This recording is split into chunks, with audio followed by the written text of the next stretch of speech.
Okay, तो रामायण की glimpse की स्टार्टिंग में कुछ लिखा आता है, since the existence of time that Trinity rule the three world, जिसका मतलब है जब से समय एग्जिस्ट करता है तब से ट्रिनिटी रूल करते हैं थ्री वर्ल्ड पर। तो यहाँ पर ट्रिनिटी हो गए ब्रह्मा विष्णु महेश, और थ्री वर्ल्ड का मतलब है त्रिलोक, जिसमें से एक में ब्रह्मा जी रहते हैं जिसे कहा जाता है ब्रह्मलोक, एक हो गया बैकुंठ धाम जहाँ रहते हैं विष्णु भगवान, एक हो गया हमारा अर्थ जहाँ कैलाश पर्वत पर रहते हैं भगवान शिव। और इसीलिए यहाँ पर जिस बैकग्राउंड म्यूजिक का इस्तेमाल किया गया है वो यूनिवर्स के साउंड जैसा मैच करता है, जो कि इस सीन के हिसाब से ऑटोमेटिक एक परफेक्ट बैकग्राउंड म्यूजिक बन जाता है, जिसे आप ग्लिम्स में सुन भी सकते हैं। और कुछ ऐसा ही बैकग्राउंड म्यूजिक हमें तब सुनने को मिलता है जब ग्लिम्स में ब्रह्मा जी को दिखाया जाता है, जो कि यूनिवर्स के साउंड जैसा होता है, जो कि रिप्रेजेंट करता है क्रिएशन को, जैसा कि इस सीन में लिखा भी गया है, गॉड हु क्रिएट, जैसा कि ब्रह्मा जी क्रिएशन के गॉड है। प्लस यहाँ पर हम ब्रह्मा जी के बाकी हेड को भी नोटिस कर सकते हैं, जिसे कि इस सीन में बहुत परफेक्टली क्रिएट किया गया है, मतलब डिटेलिंग पर पूरा काम किया गया है।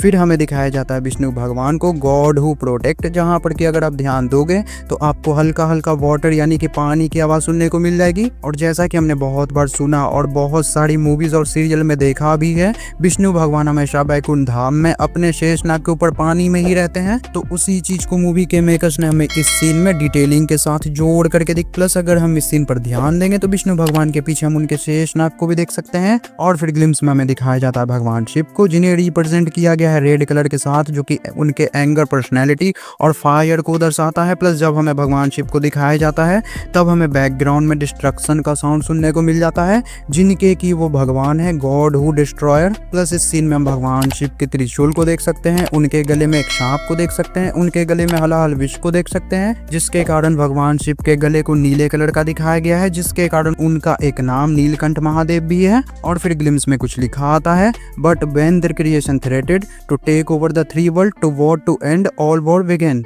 मतलब जब कोई इनकी बनाई हुई सृष्टि में ही थ्रेड बन जाता है तब एक ऐसा युद्ध हो जो कि इतना भयानक हो जिसके बाद कोई युद्ध ही ना करना चाहे वो शुरू हो जाता है। इसीलिए इस सीन में अगर आप ध्यान दोगे तो सिर्फ दो लाइन को हाईलाइट किया गया है, एंड और बिगिन को, जिसका संस्कृत मतलब होता है अंत, अस्थि, प्रारंभ।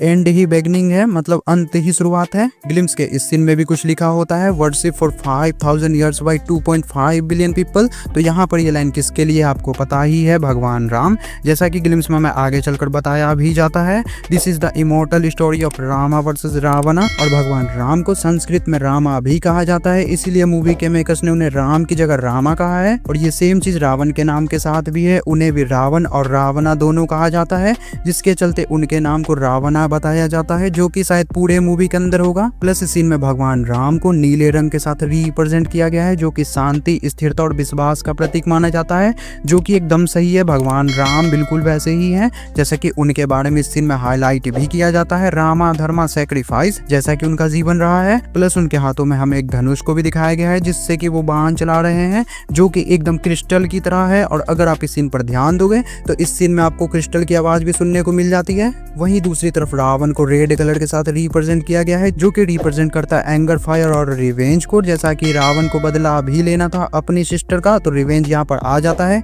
जिसे भी इस सीन में हाईलाइट करके दिखाया गया है, रावण पावर एंड रिवेंज। और क्योंकि रावण भगवान शिव का बहुत बड़ा भक्त था तो उस पर भी मूवी के मेकर्स ने ध्यान देते हुए रावण को सेम उसी कलर के साथ रिप्रेजेंट किया है जिस कलर से भगवान शिव को रिप्रेजेंट किया गया है, मतलब डिटेलिंग और रिसर्च पर पूरा ध्यान दिया गया है। और फाइनली इन सब के बाद बहुत बढ़िया तरीके से मूवी के कास्टिंग को कंफर्म किया जाता है। रणबीर कपूर एश रामा, यश एश रावणा, तो बैकग्राउंड में हमें भगवान राम और रावण लड़ते हुए दिख जाएंगे। फिर हमें दिखाया जाता है साई पल्लवी एश माता सीता, तो बैकग्राउंड में हम माता सीता को देख सकते हैं। प्लस इस सीन में हम माता सीता के हाथों में एक हिरन को भी देख सकते हैं। और इस हिरन, माता सीता और लक्ष्मण जी का क्या कनेक्शन है वो तो आपको पता ही है, इसीलिए इस सीन में साई पल्लवी एश माता सीता के साथ साथ रवि दुबे एश लक्ष्मण जी को भी दिखाया गया है। सनी देओल एश हनुमान जी, तो बैकग्राउंड में हम हनुमान जी को देख सकते हैं। Music by Hans Zimmer, AR Rahman, जिनके बैकग्राउंड में हमें कुंभकर्ण को दिखाया गया है, जिसे कुछ लोग म्यूजिक के माध्यम से जगा रहे हैं। और युद्ध के वक्त में कुंभकर्ण को जगाया गया था म्यूजिक के माध्यम से, इसीलिए म्यूजिशियन के बैकग्राउंड में कुंभकर्ण, मतलब डिटेल डिटेलिंग बढ़िया है ना। ब्रिटेन बाय श्रीधर राघवन, जिनके बैकग्राउंड में हमें रावण और जटायु को लड़ते हुए दिखाया गया है। डायरेक्टेड बाय नीतीश तिवारी, जिनके बैकग्राउंड में हमें भगवान राम को दिखाया गया है, वो भी एक धनुष को तोड़ते हुए, जिसके पीछे भी एक बहुत तगड़ी डिटेलिंग छुपी हुई है। सो डायरेक्टर के नाम के बैकग्राउंड में भगवान राम के इस पोज को इसीलिए दिखाया गया है क्योंकि अगर नीतीश तिवारी की ये मूवी सक्सेसफुल होती है तो नीतीश तिवारी भी बहुत सारे रिकॉर्ड्स तोड़ देंगे, जैसा कि अभी तक कोई नहीं कर पाया है, खासकर एक हिस्ट्री के ऊपर मूवी बनाकर। फिल्म फॉर IMAX, जिसके बैकग्राउंड में हम लक्ष्मण जी को देख सकते हैं शूर्पणखा का नाक काटते हुए। फिर ऐसे ही कर करके 2-3 नाम और अनाउंस किए जाते हैं और फिर हमें इस सीन को दिखाया जाता है जो कि एक ओम होता है, जो कि लिटरली हमें गूस बम्स से भर देता है। मतलब एक ओम था जिसमें कास्टिंग के नाम को अनाउंस किया गया था,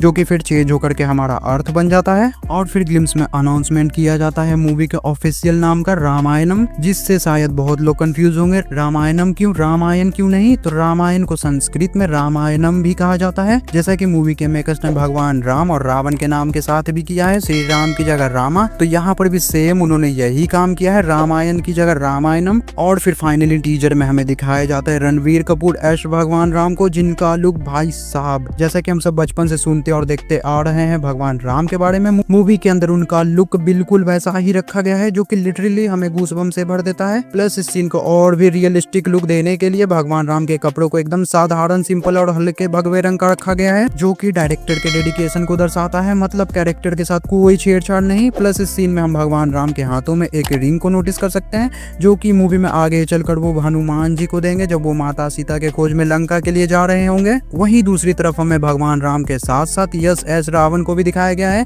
जिनके बस वन साइड फेस को दिखाया गया है, पूरे लुक को नहीं, जो कि एक तरह से सही भी है। लोग रणवीर कपूर से ज्यादा यस के लिए एक्साइटेड है, तो उनके कैरेक्टर को पूरी तरह से रिवील नहीं किया गया है, बस उनके वन साइड फेस को दिखाया गया है। बट ग्लिम्स के इस सीन में हमें रावण के फुल पोटेंशियल को दिखाया गया है, जो कि शायद मूवी के अंदर यही होगा। प्लस इस सीन में हम रावण के हाथ में एक वेपन को भी देख सकते हैं, जो कि इस VFX CGI वाले सीन में तो बहुत खतरनाक दिख रहा है, बट वो रियल में कैसा होगा वो तो हमें मूवी में ही पता लगेगा।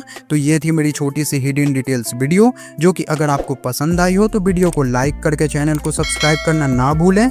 बहुत ही जल्द मिलेंगे किसी नेक्स्ट वीडियो में, तब तक के लिए अलविदा।